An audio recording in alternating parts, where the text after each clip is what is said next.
아이가 세상에 태어나서 시간이 지날수록 하나하나 성장합니다. 아이가 태어나면은 이 아이가 엄마를 닮기도 하고 또 아빠를 닮기도 합니다. 코도 닮고 콧구멍도 닮고 또 이마도 닮고 또 어떤 아이는 머리카락이 없이도 나온 아이도 있고 또 어떤 아이는 머리카락이 그렇게 많은지도 모릅니다. 자, 그런데 이 아이가 이제 시간이 지나면 눈을 뜹니다. 처음에 눈을 뜰 때는 우리 의학자들에 의하면은 손가락 정도만 형체만 이렇게 분간한다고 합니다. 그러나 1개월, 2개월, 이제 3개월 후가 되면은 모든 형체들을 하나하나씩 다 볼 수 있다고 합니다. 이 아이가 1주, 또 3개월, 1년, 또 초등학생 되면서 세상과 사회와 또 모든 것에 대해서 눈을 떠가게 됩니다. 인생은 날마다 눈을 뜨는 것입니다. 자라고 성장하면서 새로운 것에 눈을 뜨고 자신에게 눈을 뜨고 우정과 사랑에 눈을 뜨고 또 많은 것에 눈을 뜨게 됩니다. 저는 얼마 전에 광주에서 목회하고 계시는 한 목사님을 만났는데요. 이분 목사님은 자녀가 4명입니다.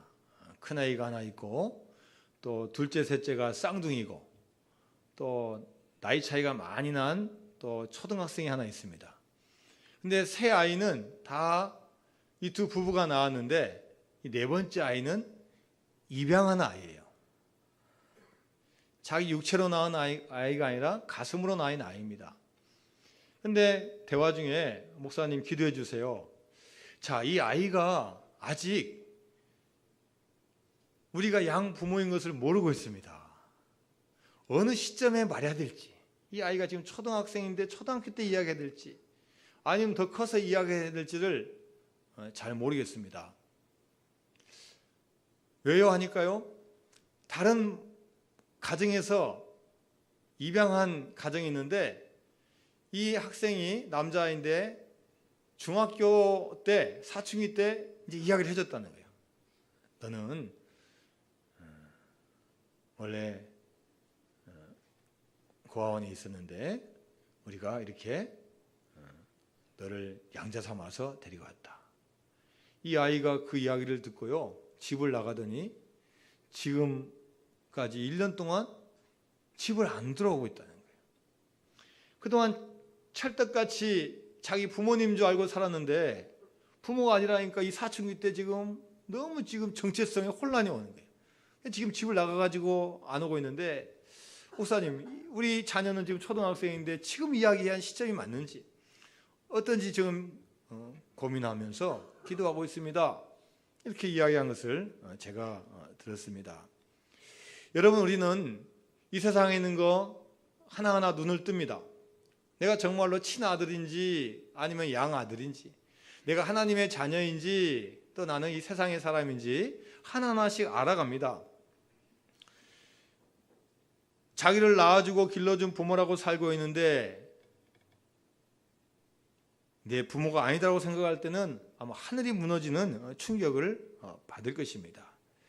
자, 여러분, 우리가 세상을 살아가면서 내가 알고 있는 경험, 내가 알고 있는 지식, 또 내가 알고 있다고 하는 진리가 분명히 있는데 5년 후에 10년 후에 그것이 아니라고 했을 때 우리는 얼마나 많은 큰 충격을 받게 되겠습니까?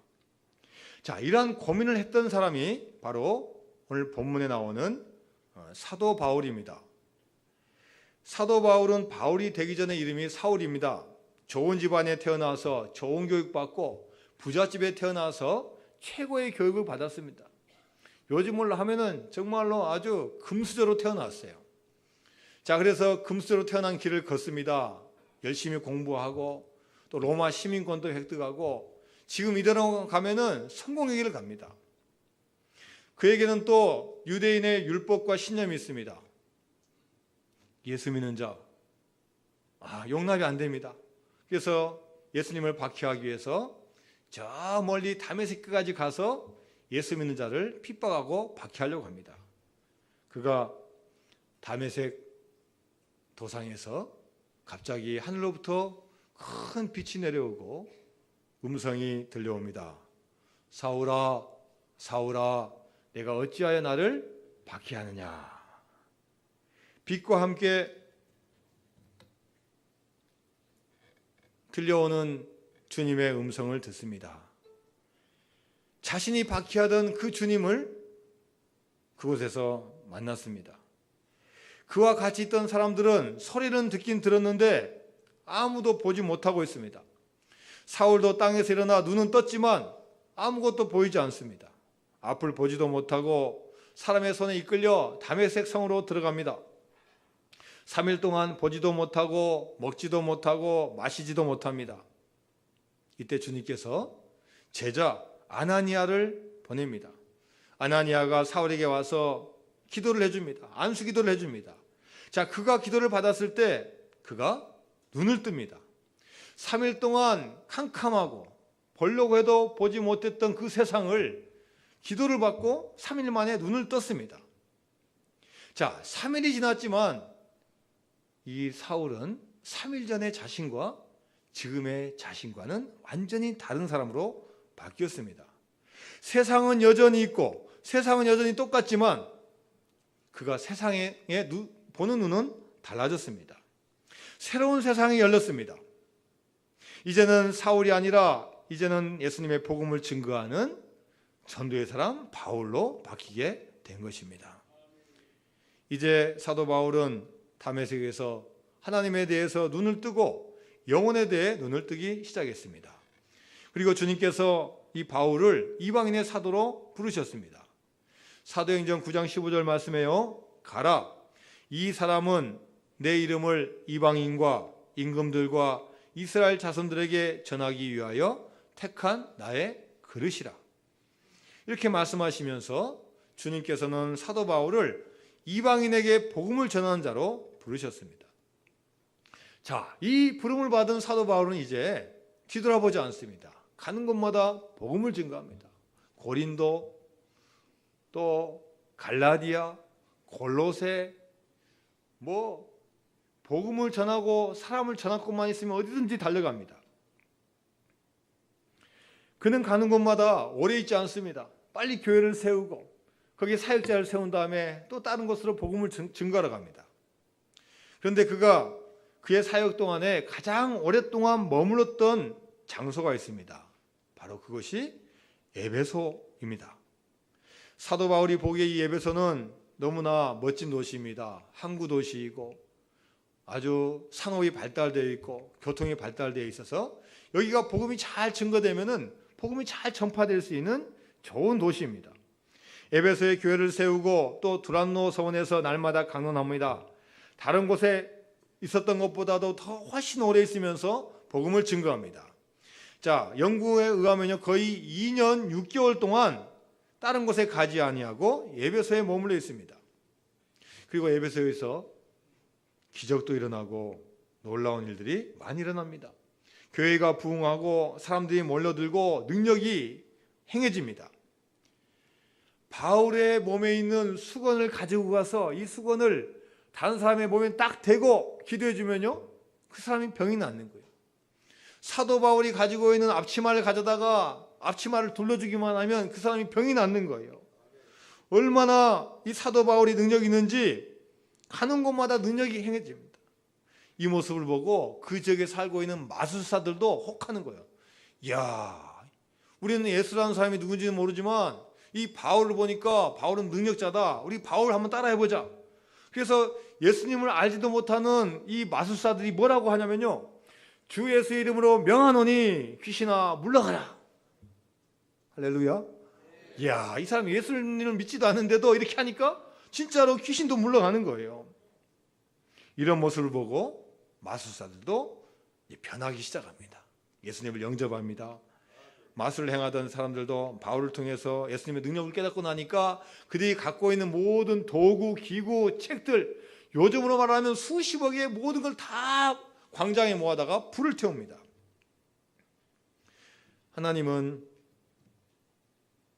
바울의 에베소 사역에 큰 축복을 허락해 주셨습니다. 그 장면을 오늘 본문 19장 20절에서 표현하고 있습니다. 자, 19장 20절 말씀 우리 같이 한번 읽어볼까요? 시작. 이와 같이 주의 말씀이 힘이 있어 흥왕하여 세력을 얻으니라. 아멘. 자, 얼마나 이 바울이 능력이 있는지요. 바울이 전파하는 말씀마다 힘이 있어 그리고 흥왕하고 왕성하고 큰 세력을 얻게 됩니다. 자, 여러분이 사도 바울이라고 한번 생각해 보십시오. 여러분 에베소 떠나고 싶어요? 안 떠나고 싶어요? 떠나고 싶지가 않은 거예요. 야, 뭐 말씀 전할 때마다 능력이 나타나고 기적이 나타나고 치유 역사가 일어나고 사람들이 몰려들고 흥왕하고 부흥하니 여러분 그걸 떠나고 싶겠습니까? 그런데 사도 바울의 마음 가운데는 새로운 감동이 오는 겁니다. 하나님께서 말씀하신다. 야, 에베소가 너의 종착지가 아니다. 너는 더 해야 될 일들이 많이 놓여 있다. 내가 마게도냐도 가야 되고, 내가 아가야도 가야 되고, 내가 예루살렘에도 가야 한다. 자, 이런 마음의 감동을 가지고 그가 고백을 하는 겁니다. 자, 오늘 본문 21절 말씀 같이 읽습니다. 시작. 이 일이 있은 후에 바울이 마게도냐와 아가야를 거쳐 예루살렘에 가기로 작정하이르되 내가 거기 갔다가 후에 로마도 보아야 하리라 하고. 자, 그래서 이 사도 바울은 결단하는 거예요. 내가 여기서 이제 나가가지고 마게도냐도 가고 아가야를 거쳐서 예루살렘에 가고 그리고 마지막 목표를 정합니다. 그게 어디예요? 거기 갔다가 후에 로마도 보아야 하리라 하고. 내가 이제 로마도 가야 되겠다는 거예요. 여러분, 사도 바울은 왜 마지막으로 로마를 가고자 결단했겠습니까? 그것은 다른 것이 아닌 복음 때문입니다. 복음의 전파를 위해서 최고의 마지막 목표를 정했습니다. 사도 바울의 행복은, 사도 바울의 기쁨은 다른 것에 있는 게 아니라 복음을 전하는 데 있었습니다. 여러분, 그렇게 많은 도시 중에서 왜 로마를 택했겠습니까? 로마는 당시 세계의 심장부고 세계의 중심이었습니다. 모든 길은 로마로 통한다는 격언이 있을 정도로 로마는 전 세계의 중심지였습니다. 내가 전 세계 중심지에 가서 복음을 전하면은 그 복음이 전 세계에 펼쳐질 것이다라는 그런 거룩한 선교의 마음을 가지고 있었습니다. 제가 잘 알고 있는 지방에 계신 한 장로님은 제가 기억하기로 1900년대 후반하고 2000년대 초반에 매주 한 명씩을 전도해 오시는 거예요. 거의 매주 한 가정 또 한 명, 혹시 이번 주 못 데려오면 다음 주에도 데려오시고 늘 전도하신 장로님이 있어요. 자, 이분은 한 회사의, 큰 회사의 회장님입니다. 그러니까 직원도 많고 아는 분도 많고 교류하는 분도 아주 많아요. 자, 이분이 직원들에게 전도를 하는 거예요. 자, 우리 김씨, 우리 김 과장 한번 교회 한번 가봅시다. 자, 여러분, 회장님이 직원한테 교회 가자고 하는데, 여러분, 회장님, 저는 죽어도 교회 못 갑니다. 이런 분 있습니까? 아마 많지 않을 거예요. 회장님 체면을 봐서라도 내가 이번 주에 한번 내가 나가줘야지. 이렇게 해가지고 다 따라 나오는 거예요. 어떤 분 한 번만 나오신 분도 있고 어떤 분은 또 나오셔가지고 또 결단하고 은혜 받아가지고 계속 다니시는 분이 있는 거예요. 자, 그런데 이 회장님, 이 장로님이 이렇게 하신 이유가 있어요. 이분이 IMF 때 다니던 회사가 부도날 상황이 된 겁니다. 이 장로님은 그 회사의 직원이었는데 채권단에서 쭉 검토를 하다가 이 장로님이 회사를 인수하면은 우리가 한번 회사를 살려보겠다. 다시 대출도 하고 우리가 한번 다시 한번 투자를 해보겠다 해가지고 이 직원분이 갑자기 회장님이 된 거예요. 자, 이분도 인생이 갑자기 바뀌니까 하나님 앞에 나와서 기도를 한 거예요. 하나님, 저 같은 사람을 어떻게 이 큰 회사의 회장으로 삼아 주셨습니까? 저는 올라갈 자격도 없고 능력도 없고 가진 것도 많지 않은데 저를 왜 이렇게 세워주셨습니까? 이렇게 기도하고 묵상하는데 하나님께서 야, 네가 해야 될 사명이 있지 않느냐. 너 그동안 너 부인, 너의 자녀들 다 잘 성장하고 잘 왔지 않느냐. 너 나를 위해서 너 뭐 할 거냐. 너 나를 위해서 뭘 줄 거니. 이때 이 장로님이 결단한 거예요. 주님, 제가 다른 건 못하지만 제가 우리 회사에 오는 우리 직원들만큼이라도 내가 복음을 증거하겠습니다. 이렇게 결단하시고요. 매주 직원들에게 전도를 하시는 겁니다.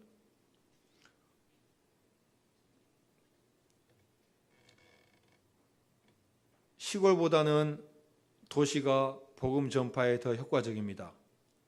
산간 지역보다는 평야 지역이 복음이 더 잘 전파됩니다. 닫힌 데보다는 열린 곳이 복음에 더 효과적입니다. 우리나라도 외딴 곳 지방보다는 서울과 수도권이 복음 전파에 더 효과적입니다. 자, 이와 마찬가지로 하나님은 이 사도 바울의 마음에 로마가 세계 중심부지. 내가 여기 가서 복음을 증거하면은 여기가 중심이 되어서 전 세계에 복음이 증거되겠다 하는 그런 마음을 갖게 된 겁니다. 사도 바울은 전도를 위해서 로마를 택했습니다.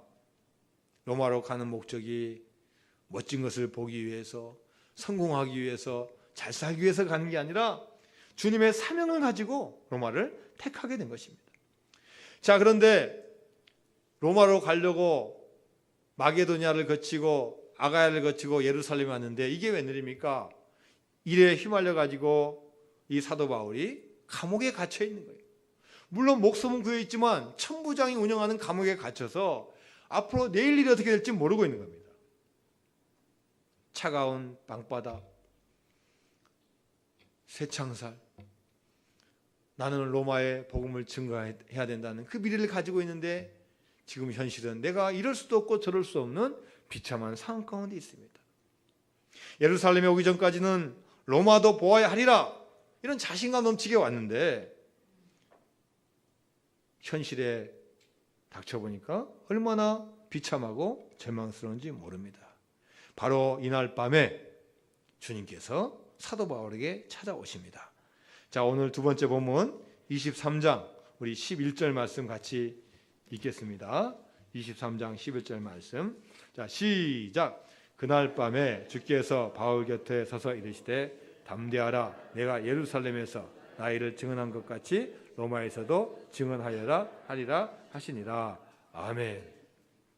자, 그렇게 외롭고 절망 가운데 있고 슬픔 가운데 있는 그날 밤에 주님께서 바울 곁에 서서 말씀하셨다는 거예요. 그 이전에는 내가 하려고 하고 내가 결단하고 내가 로마로 가려고 해서 지금 난관에 부딪혀서 거의 포기 상태에 있는데 그 힘들고 어려운 가운데 주님은 바울을 찾아오신 거예요. 바울 곁에 서서 이르시되 담대하라. 내가 예루살렘에서 나이를 증언한 것 같이 로마에서도 증언하여라 하리라 하시니라. 할렐루야. 여러분, 사도 바울이 전에 다짐하고 결단했던 것을 주님께서는 기억하고 계신 거예요. 나는 지금 힘이 없고 무력하고 내 힘을 할 수 없지만 그것을 기억하여 주셔서 가장 힘들고 어려울 때 찾아와 주셔서 담대하라. 내가 예루살렘에서 나이를 증언한 것 같이 로마에서도 증언하여 하리라. 이 말씀을 다시 생각나게 해주신 줄로 믿습니다. 여러분, 우리가 때로는 주님의 길을 걸어가도 힘들고 어려울 때가 있습니다. 나는 큰 비전과 포부를 가지고 있지만 때때로는 벽에 부딪히고 낙심되고 또 절망이 될 때가 있습니다. 이럴 때 우리가 어떻게 해야 되겠습니까? 교회 역사를 전공한 한 분이 박사 논문을 썼는데요. 그 박사 논문의 조사 대상이 대한민국에 있는 성도가 많은 교회, 10,000명이 이상 되는 교회 10교회를 조사하고 연구를 했습니다. 자, 이 교회가 도대체 어떻게 역사가 어떻게 되고 어떻게 성장하게 됐고 또 공통점은 뭐고 특징은 뭐고 차이점이 뭔지를 한번 이렇게 연구를 했습니다. 자, 그런데 이 10,000명이 넘는 교회 10개를 선택해서 조사했는데 신기한 것은 10명의 목사님들 중에서 6명이 과거에 다 폐병 환자였다는 거예요.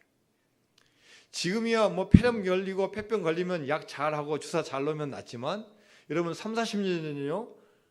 폐병에 걸리면은 방법이 없어요. 그래서 우리 많은 어르신들이 그냥 뭐 각혈하고 토하다가 돌아가신 분도 있고 또 그 중에 살아나신 분도 있어요. 그런데 10명 중에 6분이 다 옛날에 폐병 환자였다는 거예요. 그런데 이분들이 지금 열심히 목회를 해가지고 지금 큰 교회를 이뤘다는 겁니다. 자, 여러분 그러면 어떻게 된 겁니까? 목회할 때 이성적으로 하지 않고 뭐 따지는 게 아니라 내가 지금 살아있는 것 자체가 하나님의 은혜임을 고백하는 목회를 했다는 거예요. 모든 것 다 하나님한테 맡기고 역경과 어려움 가운데서 살려주신 하나님을 믿고 오직 주님 바라보고 나아갔기 때문에 그 일을 감당할 수가 있었다는 겁니다. 우리 모두에게는 고난이 오고 고난의 광풍이 불어올 때가 있습니다. 어려움과 고난 가운데서 힘들 때가 있습니다. 그러나 아무리 고난의 광풍이 온다 할지라도 우리가 우리의 주인이신 하나님만 붙잡으면은 하나님께서 도와주시고 은혜 주실 줄로 믿습니다. 이 어려운 상황 가운데서 바울을 찾아오셔서 주님께서 말씀하십니다. 담대하라. 내가 예루살렘에서 나의 일을 증언한 것 같이 로마에서도 증언하여야 하리라 하시니라. 여러분 담대하라고 하십니다. 아무리 상황이 어려워도 앞이 아무리 캄캄해도 여러분 우리가 뒤로 물러서지 않고 담대하게 나아가면 승리할 줄로 믿습니다. 자, 방금 읽었던 23장 11절 다음에 나오는 우리 12절 말씀을 같이 한번 읽어볼까요? 시작. 날이 샘에 유대인들이 당을 지어 맹세하되 바울을 죽이기 전에는 먹지도 아니하고 마시지도 아니하겠다 하고 13절이요. 이같이 동맹한 자가 40여 명이나 더라. 여러분 지금 사도 바울이요. 지금 감옥에 갇혀 있는 게 지금 다행이에요. 나오기만 하면 지금 사도 바울을 죽이려고 하는 사람이 몇 명이나 있다고요? 40명이나요. 어떻게 기다리고 있습니까? 먹지도 아니하고 마시지도 아니하면서 사도 바울을 죽이려고 하고 있어요. 이렇게 어려운 가운데 있지만 하나님께서 지켜주신다는 거예요. 내 힘으로 할 수 없고 내가 도저히 나의 계획으로 할 수 없지만 하나님께서 우리를 보살펴 주신다는 겁니다. 여러분 우리가 어떻게 하면은 공부도 잘하고 사업도 잘하고 진급도 하고 이 세상에서 성공할 수 있습니까? 월요일부터 일요일까지 쉬지 않고 열심히 공부하고 열심히 사업하고 열심히 노력하면 여러분 성공합니까? 월요일부터 쉬지 않고 일요일까지 일한다고 공부한다고 해결되는 게 아닙니다. 해결 방법은요 간단합니다. 일할 때 열심히 일하고 쉴 때는 일해야 됩니까? 쉬어야 돼요. 자, 여러분 우리가 육체적으로 질병이 오고 정신적으로 영적인 질병이 오는 가장 큰 이유가 뭡니까? 휴식하지 않아서 그래요. 쉬지 않아서입니다. 여러분 육체도 쉬어야 됩니다. 어떤 목사님 말씀하신대요. 나이 들어서 일주일 동안만 잠 안 자고 잠 조금만 자고 한번 열심히 한번 운동하고 일해보세요. 일주일만 되면 당뇨병이 온다는 거예요. 쉬지 않는 게 건강에 아주 치명적이라는 겁니다. 정신이 쉬지 않으니까 정신이 혼란스럽습니다. 영적으로 휴식을 취하지 않으니까 영적으로 약해집니다. 하나님의 창조 원리 중에서 가장 중요한 것이 바로 안식입니다. 하나님께서 천지를 창조하실 때 첫째 날, 둘째 날, 셋째 날, 넷째 날, 다섯째 날, 마지막 여섯째 날 우리 인간을 창조하시고 일곱째 날에는 쉬셨더라. 그리고 안식일을 정해주셨어요. 모세에게 하나님의 계명을 주면서 안식일을 지켜라. 안식일을 지키라고 명령하셨어요.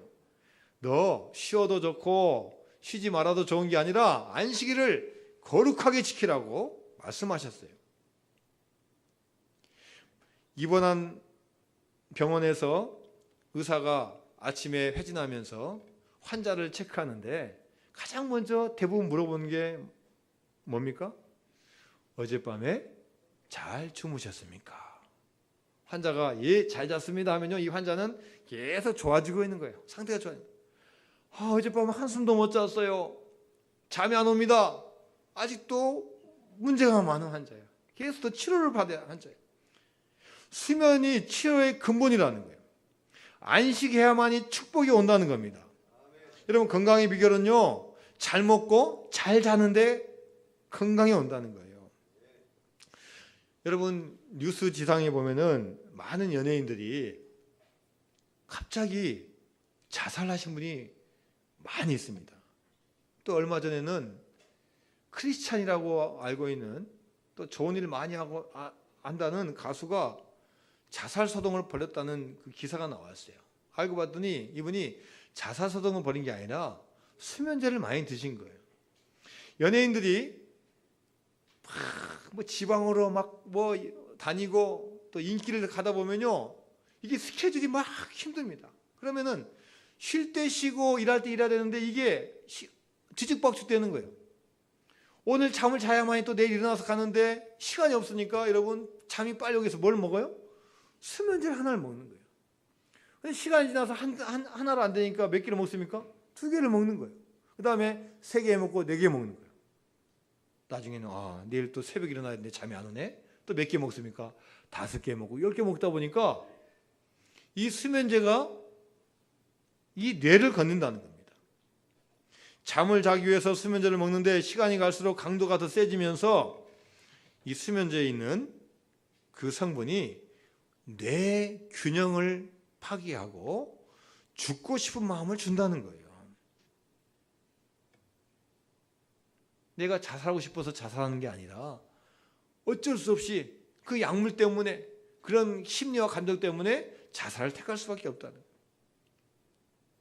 여러분, 참 건강과 참 행복은요, 하나님 안에서 열심히 일할 때 일하고 쉴 때는 푹 쉬는 게 축복의 길인 줄로 믿습니다. 여러분, 인생 100점, 200점 맞으려고 하지 마시고요, 내가 70점 맞아도 80점 맞아도 시간 있을 때 열심히 일하고 또 쉴 때는 쉬고, 이게 오히려 더 만점 인생이 될 줄로 믿습니다. 모세가 죽은 다음에 여호수아도 자기의 스승이자 지도자가 사라졌습니다. 얼마나 두려운 마음이 있겠습니까? 이것을 아시는 하나님께서 여호수아 1장 9절에서 말씀합니다. 내가 내게 명령한 것이 아니냐, 강하고 담대하라. 두려워하지 말며 놀라지 말라. 내가 어디로 가든지 내 하나님 여호와가 너와 함께 하느니라 하시니라. 여러분, 아무리 힘들고 어려워도 강하고 담대하라는 거예요. 절대로 두려워하지 말고 놀라지 말라는 겁니다. 우리 주 안에서 믿기만 하면 주님께서 담대함을 줄 줄로 믿습니다. 이사야 선지자 때 아람과 에브라임이 동맹을 맺어가지고요, 이스라엘이 쳐들어옵니다. 온 나라가 두려워가지고 이렇게 표현하고 있어요. 이사야서 7장 2절 말씀입니다. 어떤 사람이 다윗의 집에 알려 이르되 아람이 에브라임과 동맹하였다 하였으므로 왕의 마음과 그의 백성의 마음이 숲이 바람에 흔들림같이 흔들렸더라. 우리는 너무나 약한데 저쪽은 한 명도 아니고 두 나라가 연합해서 쳐들어오니 여러분, 얼마나 마음이 약하겠습니까? 숲이 바람에 흔들린 것처럼 마음이 흔들리는 거예요. 이때 하나님께서 그들에게 말씀하십니다. 이사야서 7장 44절 말씀입니다. 그에게 이르기를 너는 삼가며 조용하라. 르신과 아람과 르말리아의 아들이 심히 노할지라도 이들은 연기나는 두 부직갱이 그루터기에 불과하니 두려워하지 말며 낙심하지 말라. 할렐루야. 아무리 상대방이 힘이 세고 세상의 물결이 몰려온다 할지라도, 아무리 거세게 몰려온다 할지라도 두려워하며 낙심하지 않는 자에게 하나님께서 은혜 주시고 해결책을 주실 줄로 믿습니다. 예수님께서도 우리에게 말씀하십니다. 회당장의 딸이 죽었다는 소식을 회당장도 듣고 부하들도 듣고 주변 사람들이 모두 듣는 거예요. 그런데 예수님께서는 담대히 선포하십니다. 마가복음 5장 36절 말씀입니다. 예수께서 그 하는 말을 곁에서 들으시고 회당장에게 이르시되 두려워하지 말고 믿기만 하라 하시고. 두려워하지 말고 뭐만 하라고요? 믿기만 하라는 거예요. 여러분, 우리가 이 세상 살아가는 거 세상 두려워하지 말고 주님 안에서 주님을 믿기만 하면 주님께서 죽은 자도 살려주시고 모든 문제를 해결하여 주실 줄로 믿습니다. 사도행전 27장에 보면은 이제 바울이 로마로 압송이 됩니다. 배를 타고 로마로 가는데 바람이 불고 풍랑이 일어납니다. 그냥 바람이 아니라 광풍이 몰려옵니다. 이 풍랑 때문에 배가 침몰할 가능성이 있기 때문에 배 안에 있는 모든 짐을 다 바닷속으로 버립니다. 상선이어서 좋은 물건도 많이 있지만 살기 위해서 다 버립니다. 사람들은 희망이 사라져갑니다. 오랫동안 먹지도 못해서 기력이 없습니다. 이때 우리 힘으로 아무것도 할 수 없는 이 순간에 하나님께서 바울을 통해서 말씀해 주시는 거예요. 사도행전 27장 24절 말씀입니다. 바울아, 두려워하지 말라. 내가 가이사 앞에 서야 하겠고 또 하나님께서 너와 함께하는 자를 다 내게 주셨다. 이렇게 말씀하십니다. 바울아, 폭풍이 불어와도 너 두려워하지 말라. 내가 가이사 앞에 서야 되겠고. 그럼 가이사가 누구예요? 로마 황제를 말하는 겁니다. 로마 황제 앞에 선다는 말은 너 이 풍랑 다 이겨내고 반드시 로마에 도착한다는 이야기예요. 그리고 너만 가는 게 아니라 너와 함께하는 자를 다 내게 줄 것이라고 말씀하거든요. 계속해서 사도행전 27장 34절 37절 말씀입니다. 음식 먹기를 권하노니 이것이 너희의 구원을 위하는 것이요 너희 중 머리카락 하나도 잃을 자가 없으리라 하고 떡을 가져다가 모든 사람 앞에서 하나님께 축사하고 떼어 먹기를 시작하며 그들도 다 안심하고 받아 먹으니 배에 있는 우리 수는 전부 276명이더라. 할렐루야. 하나님께서 이 사명자 사도 바울만 살려주시는 게 아니라 이 사도 바울 때문에 그 배 안에 있는 모든 276명을 살려주신 줄로 믿습니다. 여러분, 우리 인생에 바람이 불 때, 풍랑이 불고 배가 파손될 때 하나님의 사람은 그 존재가 드러나게 되어 있습니다. 풍랑이 없을 때는 오히려 세상 사람들이 더 잘나 보이고 더 좋게 보입니다. 하지만 고난이 바람이 불어오고 풍랑이 불 때 하나님은 절대 그 자녀들을 잊지 않으시고 반드시 선별해서 세워주시고 그 사람으로 말미암아 주변 사람까지 구원해 주시는 놀라운 역사가 일어날 줄로 믿습니다.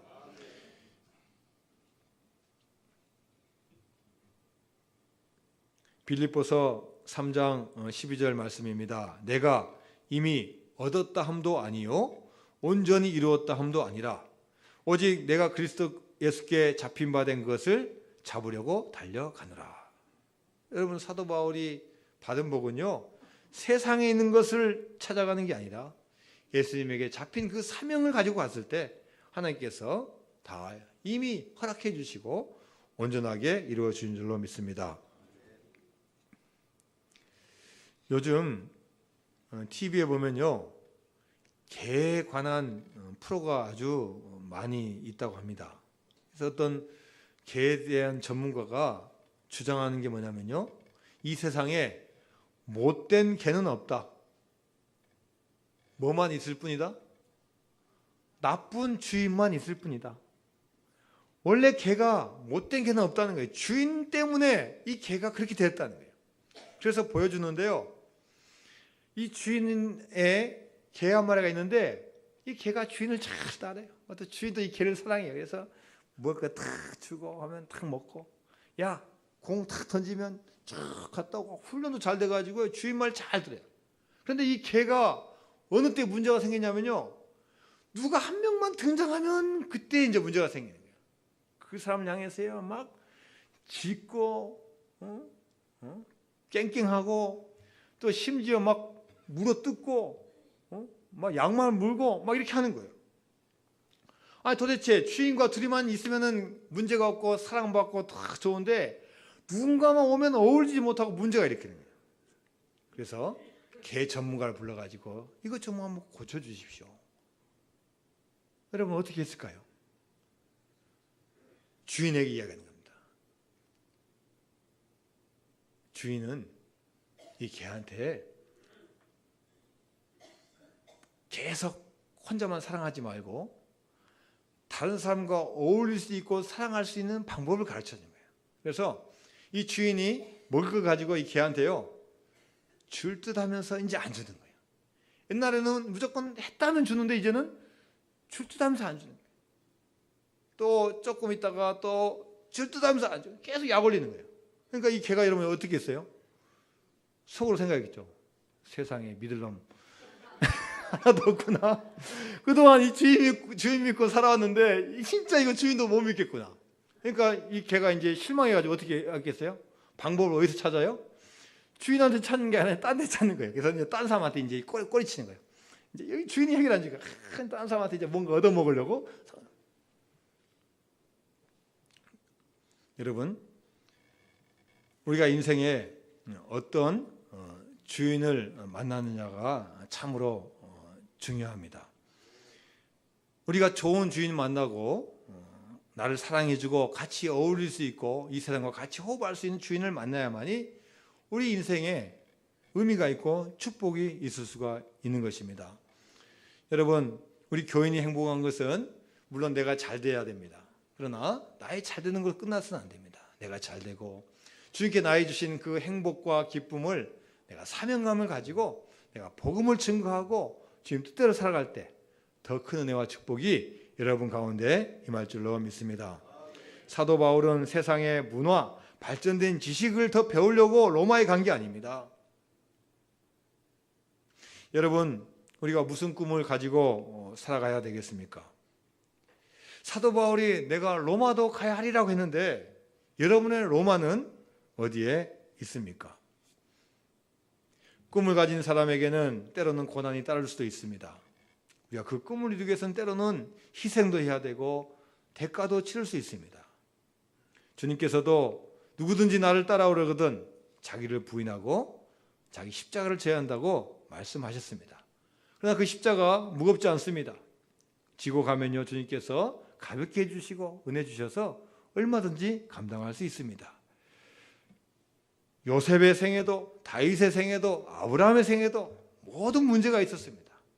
그렇지만 그 문제와 고난 가운데서도 주님의 힘으로 다 능력을 행하고 승리하게 된 줄로 믿습니다. 사도 바울이 내가 로마도 보아야 하리라라고 외친 것처럼 우리도 나의 로마를 부둥켜 안고 나아가서 승리하신 여러분 되시기를 주님으로 축원드립니다.